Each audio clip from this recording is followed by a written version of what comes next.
Hey y'all, I'm Jamielenear. Just call me Jamie. Welcome back to another video. So y'all, happy Saturday. It's early Saturday in the morning. Look, sorry, got my bonnet on. Look, hey, I don't know if I'm gonna take it off because supposedly sometime today we supposed to have, I guess it's like a tornado going on, a tornado warning. I guess it's supposed to hit here, and I know it's supposed to rain real bad, so I ain't got time to be worrying about my hair. So I'm gonna either keep it in this little bonnet or put a little hat on my head. I don't know yet. I'm still trying to figure it out. But I wanted to come on here with a story time for y'all. So back in 2014, I was just becoming a medical assistant at the time. So around that time, I ended up moving to Sumter, South Carolina with my ex-husband, but which he was my boyfriend at the time. So I moved out there, y'all. Got started because I made sure that I had a job before I moved out there, because I just didn't want to come out there and not have no job and things like that. So I ended up finding a job, and I ended up getting a job with a medical practice, right? So I was working as a medical assistant, a medical practice, and I'll say the job that I was doing was like their call center. I'm not going to say the medical practice name. It was at their call center, right? So basically, if people was calling in to, I want to say, schedule an appointment. And I'm the type of person, I get bored quick, especially if it's something that, I learn how to do that. I know how to do my job. I get bored quick if you don't want to do it no more, or I need more. I need to advance into the next thing. So was doing that, kid you not even 6 months of me being at the job, right? Because I know it was still early on. Came to work one day, wasn't myself, right? And I don't know, when you're working at certain jobs, people can act a little, and want to try to monitor you and micromanage you and monitor what you're doing or whatever. So I came to work one day and I wasn't myself. I noticed that my left eye had started being very painful, right? And it was, couldn't see out that eye.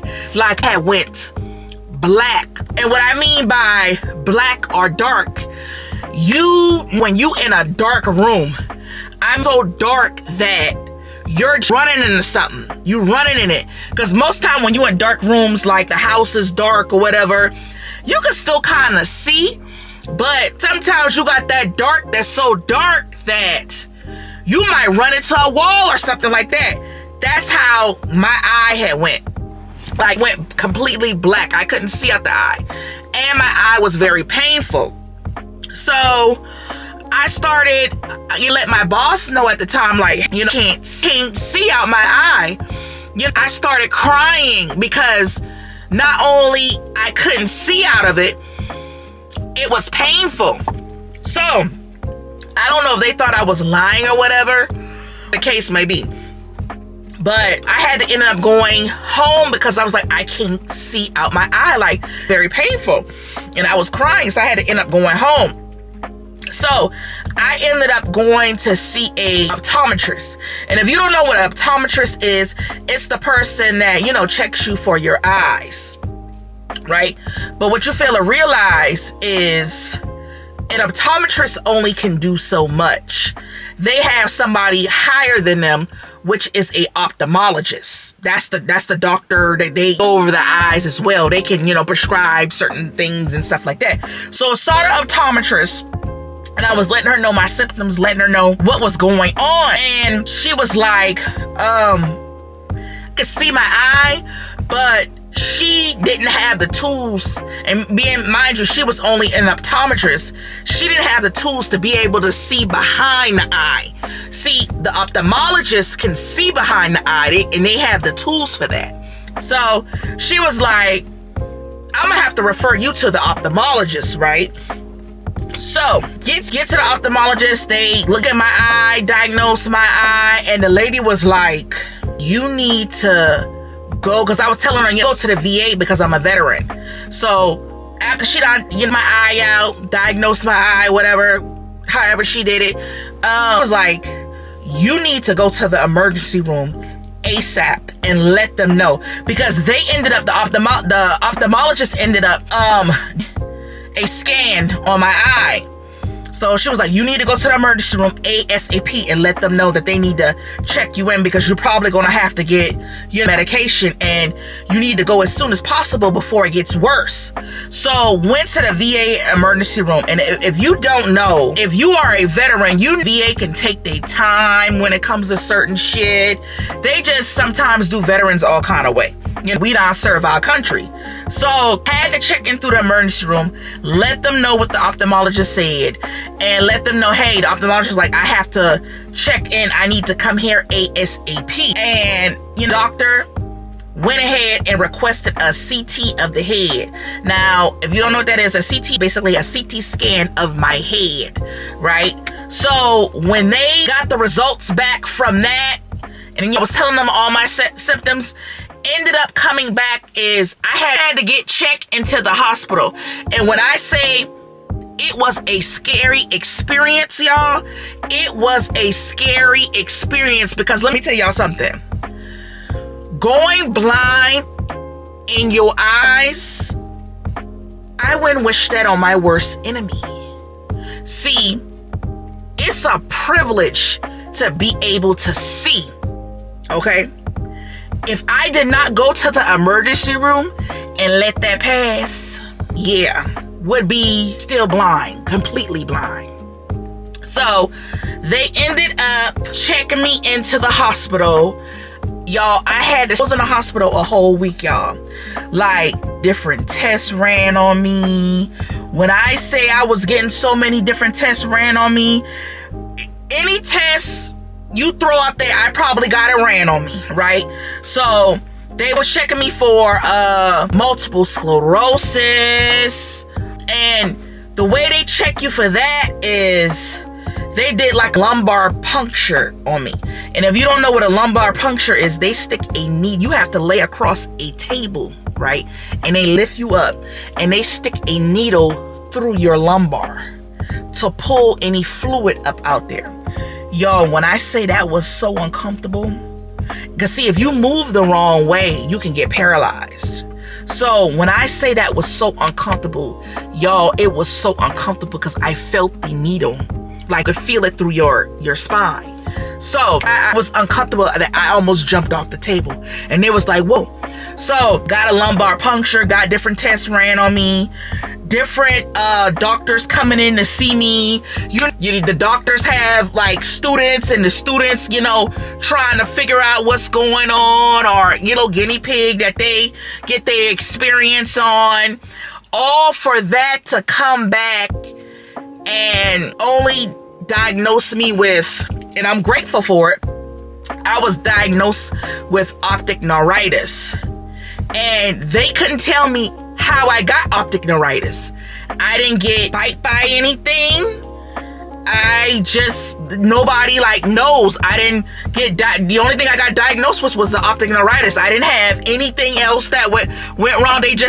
All my tests came back negative, besides just the optic neuritis. And I'm like, did I get bite by something? Or because they was like my skin rolling me over to make sure I get bit by no they call it a tick or severe tick, something like that. And I'm like, no, I don't recall me getting bite by nothing. I didn't feel anything. I was, I don't know. I still don't know to this day, which I need to still do my research on it, how I got diagnosed with optic neuritis, because I don't have no family history of like sclerosis, no type of out of the ordinary like that. So ended up getting diagnosed with optic neuritis.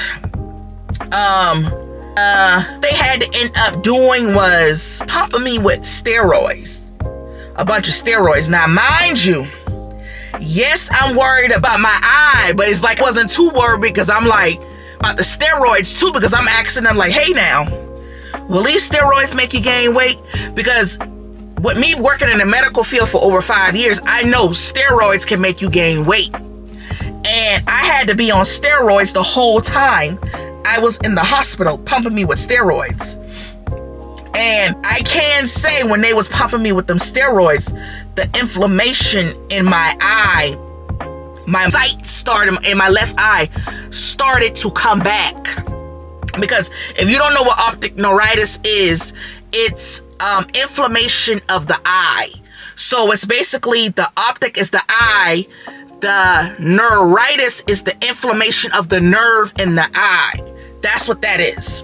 So, pumped with a bunch of steroids, my sight started to come back because I guess I couldn't leave the hospital until everything was a go for me. Test came back negative. Was monitoring to see if my sight started to come back. But my sight isn't completely the same. That's why your girl wear glasses, because yeah, my sight started, it came back, but in my left eye, my sight is not the same. Like, I have to wear glasses or contacts. At night, it's see double. Like, I see double when it comes to certain stuff. So I got like double vision without my glasses on. So I have to get close to look like I, to read stuff, unless I got on contacts or glasses.